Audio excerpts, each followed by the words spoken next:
Entonces, a ver. ¿Cuál es la forma de fuerza fundamental? Escribí mal, fundamental. Fundamental. La clase pasada vimos las 4 fuerzas fundamentales, ¿no? Electromagnetismo, gravedad, fuerzas fuertes, fuerzas débiles. Estamos hablando de electromagnetismo. En todo momento, puente de hidrógeno, Van der Waals, enlaces iónicos, son simplemente formas diferentes de presentar la fuerza de electromagnetismo. Todas ellas son derivadas del electromagnetismo. No están interactuando realmente fuerzas nucleares. Estamos en distancias muy grandes del núcleo. Una proteína de 1000 aminoácidos está codificada por un gen de, si cada aminoácido está codificado por 3 pares de bases, entonces necesitas 3000 pares de bases para codificar 1000 aminoácidos. Ahora, el gen tiene esos 3000 pares de bases para esos 1000 aminoácidos y también, vamos a ver en la siguiente, tiene que tener unas secuencias para decirle a la célula, comienza aquí, termina acá.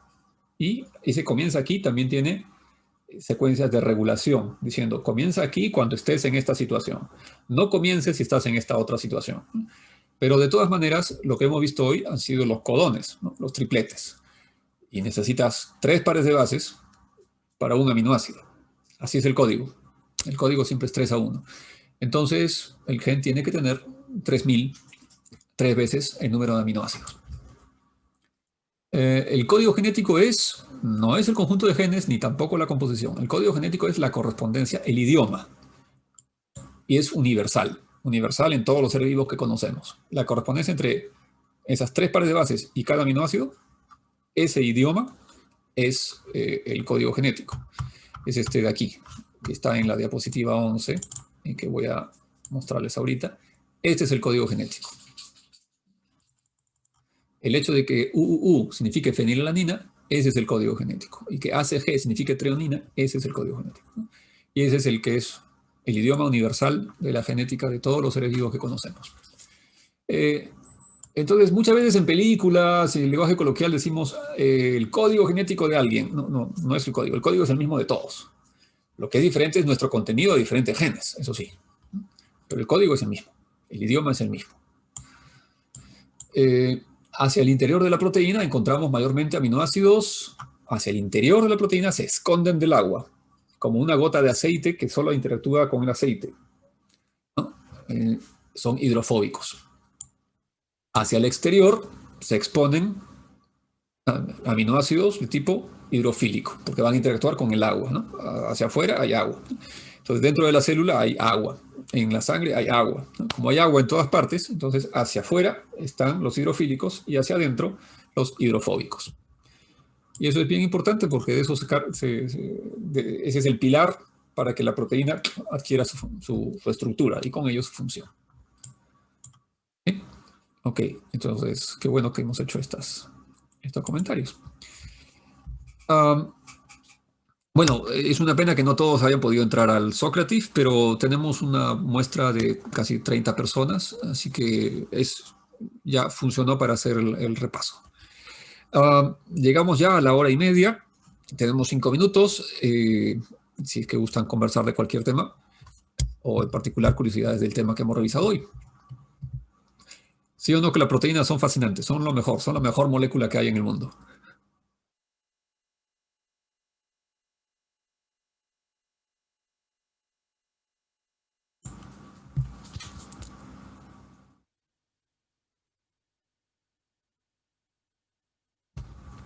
Profesor Daniel, supuestamente las proteínas son muy importantes para nuestro desarrollo, especialmente en los chicos, ¿sí? en los niños, en los adolescentes.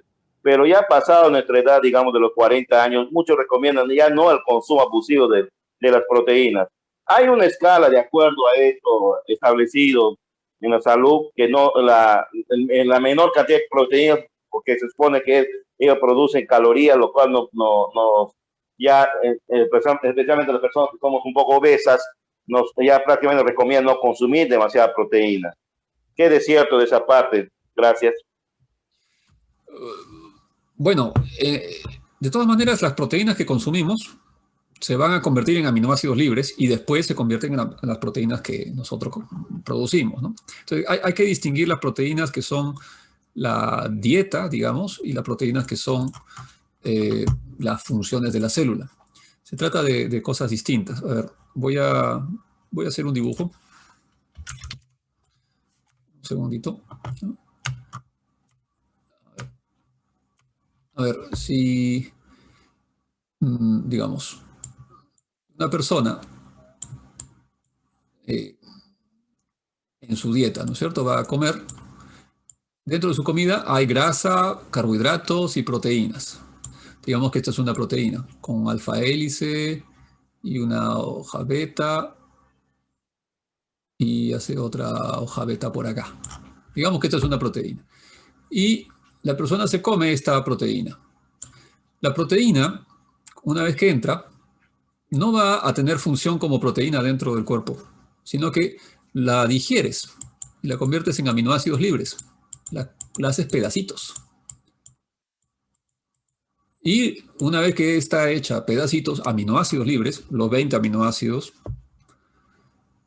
usas tus propias reacciones químicas, tu metabolismo, para nuevamente, dentro del cuerpo, generar una proteína distinta, una proteína que obedezca a tus genes humanos, ¿no? Digamos que esta es otra proteína, ¿no? Entonces, no es que las proteínas que yo como van a tener función dentro de mi cuerpo. No. Yo las como, las desintegro, y son esos trozos elementales, esos bloques de construcción, aminoácidos libres, los que yo voy a utilizar para generar mis propias proteínas usando la información de mis genes. Entonces, poco importa si como mucho colágeno, eso no va a hacer que yo tenga más colágeno en mis tendones. Poco importa que yo coma proteína de vaca o pescado, igual no son las proteínas de la vaca ni del pescado lo que van a ser parte de mi cuerpo. Yo voy a deshacerlo en aminoácidos libres y voy a construir mis propias proteínas según mi código genético, mi genoma, según mis genes. Ahora, en cuanto a la dieta, bueno,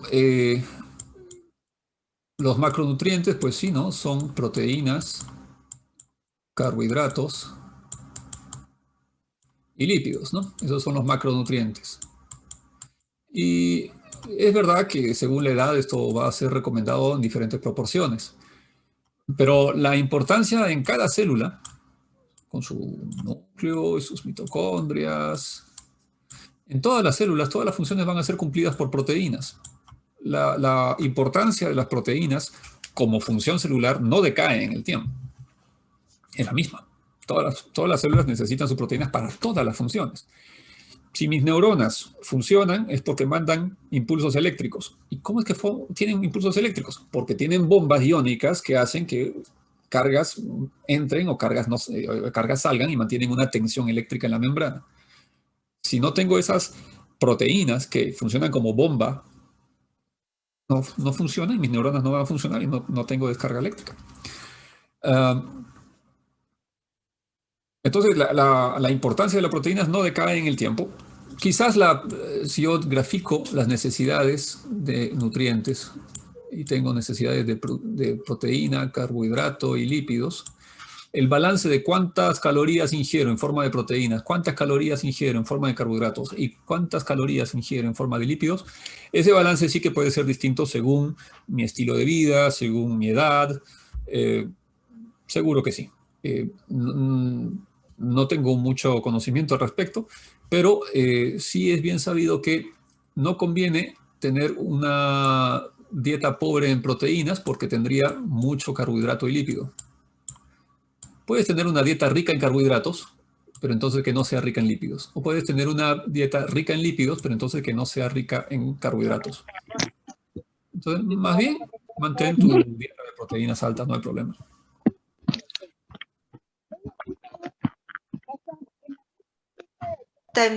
Disculpa, Daniel, también decían si uno consume demasiada proteína, uno no almacena, ¿no? Como las grasas, no se queda en el cuerpo, si no lo eliminas, si no necesita tu cuerpo. ¿Qué tan cierto es eso?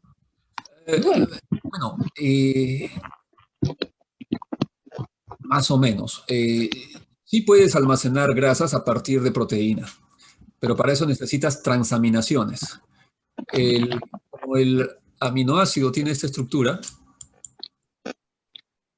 NSC, y acá tienes una cadena lateral, y las grasas tienen más bien la estructura carbono, carbono, carbono, carbono, ¿no es cierto? No tienen nitrógeno.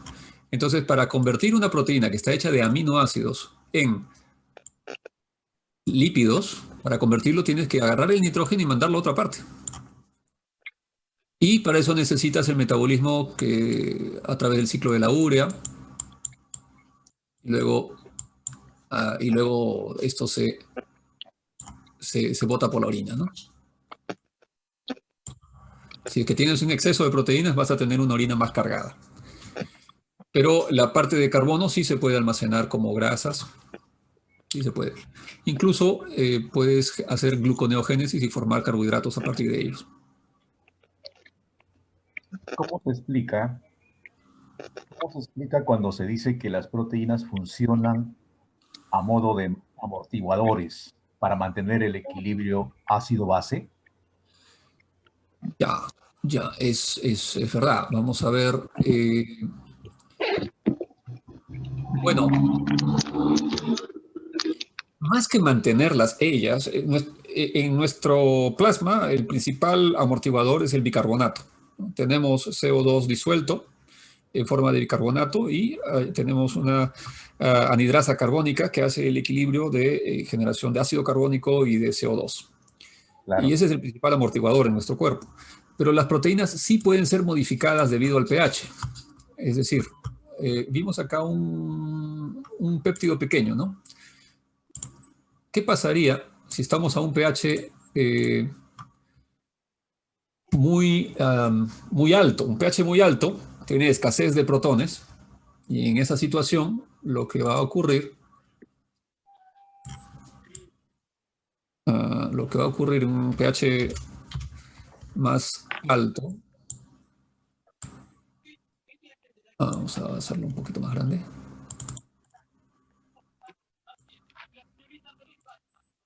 A ver, a un pH más alto no vas a tener las cadenas protonadas, las vas a tener así, desprotonadas. Y también esta de acá. Si este es un pH muy alto, incluso aquí también va a cambiar. Ups. Ya no va a ser NH3, sino NH2. Ok. En cambio, si es un pH muy bajo, tienes abundancia de protones y todos tus aminoácidos se van a protonar. Van a quedar así con el protón puesto. Entonces, la proteína sí que puede cambiar según el pH. Y dentro de nuestro cuerpo tenemos pHs extremos, ¿no? Dentro del estómago tenemos pH 1 o 2. Y hay proteínas que son activas en ese pH. Ahí tenemos las enzimas que son activas en nuestro estómago, están preparadas para estar protonadas, para ser activas en ese pH. Pero en cambio, nuestras enzimas pancreáticas, las enzimas que son vertidas en el intestino delgado, esas son enzimas que más bien están programadas para funcionar en un pH alto, por encima de 7, 8, 9. Entonces, si agarraras esas enzimas que produce el páncreas y las pones en el estómago, se destruyen, no funcionan, se despliegan, se desnaturalizan, no tienen su estructura correcta. Y si agarras las proteínas del estómago y las pones en el intestino, tampoco van a tener la función correcta. A ver, yo voy a pagar por usted.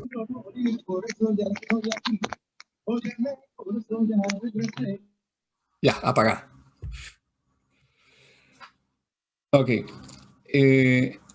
Entonces, en general, las proteínas son afectadas por el pH y han evolucionado para tener su función adecuada en el pH de tu cuerpo, en el lugar donde están.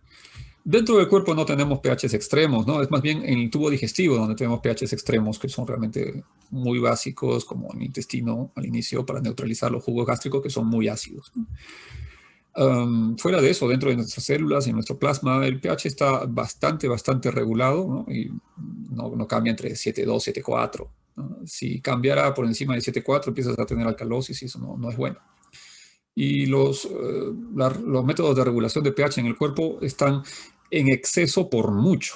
Si el propio CO2 está sirviendo como parte de lo amortiguador. Entonces, el pH en el cuerpo realmente no peligra de cambiar.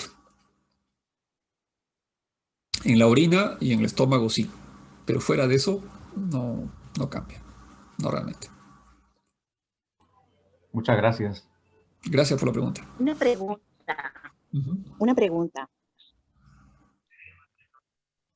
Sí. ¿Por qué se recomienda en esta situación de pandemia, por qué se recomienda consumir alimentos alcalinos? Gracias. Por ignorancia, no tiene ningún sentido.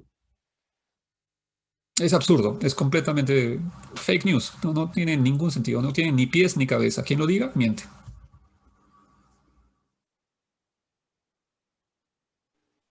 Doctor, quisiera hacer una pregunta. ¿Y qué nos puede comentar acerca de los oncogenes? ¿Qué es cierto de que las proteínas, por ejemplo, o que el paciente, la persona que está sufriendo de este mal, genera una proteína para tener justamente la enfermedad? ¿Es cierto? ¿Es así? Es parcialmente cierto, pero es al revés. A ver. Digamos, vamos a la whiteboard. Así. Digamos, nosotros tenemos nuestro ADN y dentro de ellos tenemos varios genes. Cuando todo va bien, conocemos el ciclo celular, ¿no? Cada célula, digamos que tiene una porción del tiempo que está cumpliendo una función y digamos que no hace gran cambio. Luego tiene un cierto tiempo en donde la fase S duplica el DNA, ¿no? DNA por 2. Luego tiene otra fase en donde se puede duplicar, ¿no? Hace la mitosis. Eso funciona porque está programado en los genes, está programado producir unas cuantas proteínas que determinan cuánto tiempo pasa así, o si con una señal empieza a duplicar el DNA y con otra señal arranca la división celular y se duplica la célula. Eso está programado en el DNA. Pero ¿qué pasa cuando hay, digamos, por exposición al sol? Digamos que hay un accidente acá. ¡Pah! Y acá hay una mutación. Por accidente, un daño en el DNA. Cuando hay un daño en el DNA y esta célula luego se duplica, ese daño, digamos que si acá tenía una secuencia naturalmente funcional, ¿no? Digamos que era una secuencia así, A, C, G, T, C, C, G, A, digamos que esa era la secuencia natural, pero ocurre un daño aquí. Entonces, esa estructura dañada, cuando ocurre la duplicación del DNA y luego la división celular, esa zona dañada no se copia bien. En lugar de poner una G, por ejemplo, se va a convertir en una A, en la célula hija. Cuando eso ocurre ya es una mutación. Y esa mutación ocurre todo el tiempo. Todos los días tenemos alguna mutación, sobre todo si somos expuestos al sol o bueno, simplemente por la cantidad de radicales libres que nuestra propia digestión produce. Es natural. Pero normalmente tenemos también que cuando hay un daño en el DNA, hay proteínas. Vamos a dibujar una proteína. Vamos a dibujar una proteína de color así, rosada.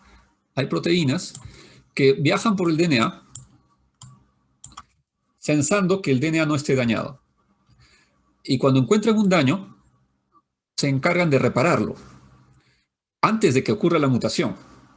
Ha ocurrido un daño, entonces acá hay una sustancia química rara que no debería estar en el DNA. Esta proteína tiene una estructura que encaja en el DNA sano, pero cuando hay un daño químico, esa proteína manda una señal de alerta y viene otra proteína y modifican el daño químico antes de que la célula se duplique, entonces antes de que el daño químico permanezca luego como una mutación. Esta proteína es una protectora. Esa proteína se llama oncogen, porque cuando esta proteína, por algún accidente, digamos, esta proteína está codificada en el DNA también, ¿no es cierto? Entonces, esa proteína que está codificada en otra zona del DNA, digamos que esa zona que codifica justamente a esa proteína protectora, recibe un rayo de sol y se muta. Y entonces este oncogen que normalmente te protegía, ahora no funciona. Entonces, esta proteína que antes era protectora y que ya no sirve, debido a ese dejar de funcionar, esta célula está altamente susceptible de mutar. A eso lo llamamos oncogenes. Genes que cuando funcionan bien nos protegen y por lo tanto cuando por accidente son dañados, entonces nos dejan de proteger y ese linaje de esas células están en riesgo de convertirse en unas mutantes peligrosas, que por ejemplo pueden ser cáncer.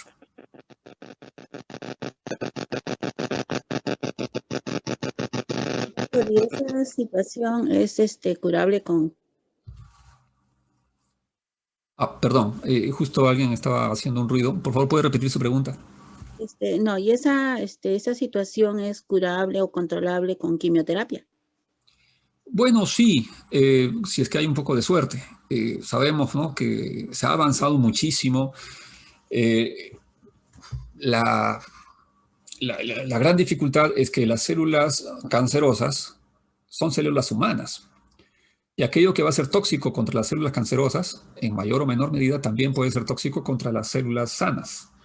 Y por eso las quimioterapias tienen muchos efectos secundarios, ¿no? Las quimioterapias normalmente son sustancias que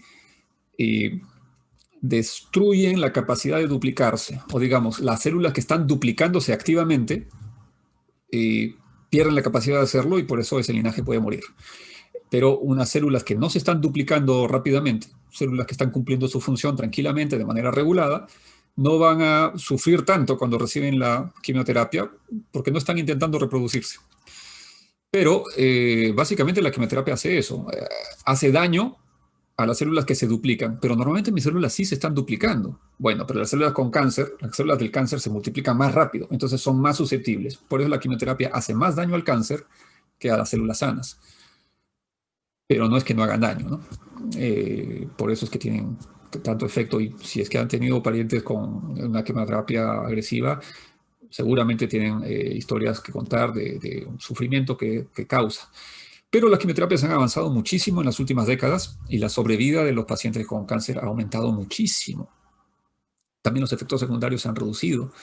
Cada vez se logran quimioterapias un poquito más específicas, que hagan más daño a las cancerosas y menos daño a las normales. Pero lo que hacen es matar, ¿no? Matar a las células cancerosas sin dejar de ser un poco tóxicas, al menos para otras células también.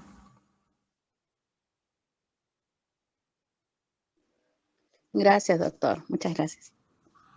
En otras palabras, la quimioterapia no cura la mutación, simplemente mata a la célula que ha mutado. Y nuestro sistema inmune hace lo mismo.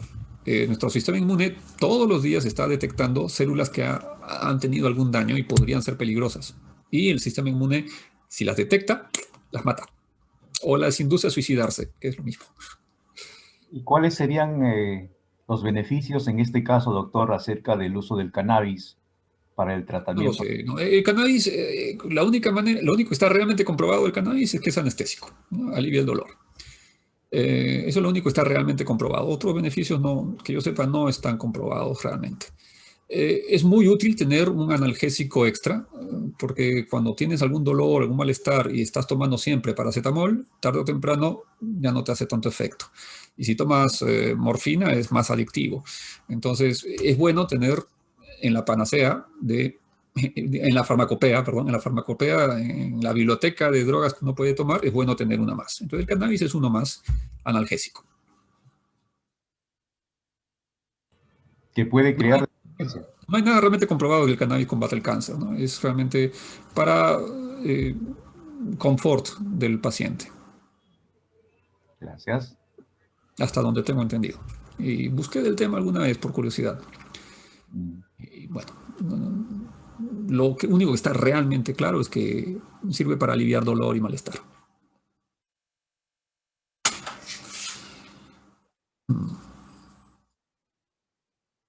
Bueno, muchas gracias por la conversación. Vamos cerrando, si no. Y nos vemos el martes. Más bien, gracias a usted. Muchas gracias por la respuesta. Con mucho gusto. Gracias, doctor. Muchas gracias. Muchas gracias, doctor. Nos vemos el martes, a la misma hora. Gracias. Hasta el martes, doctor. Gracias.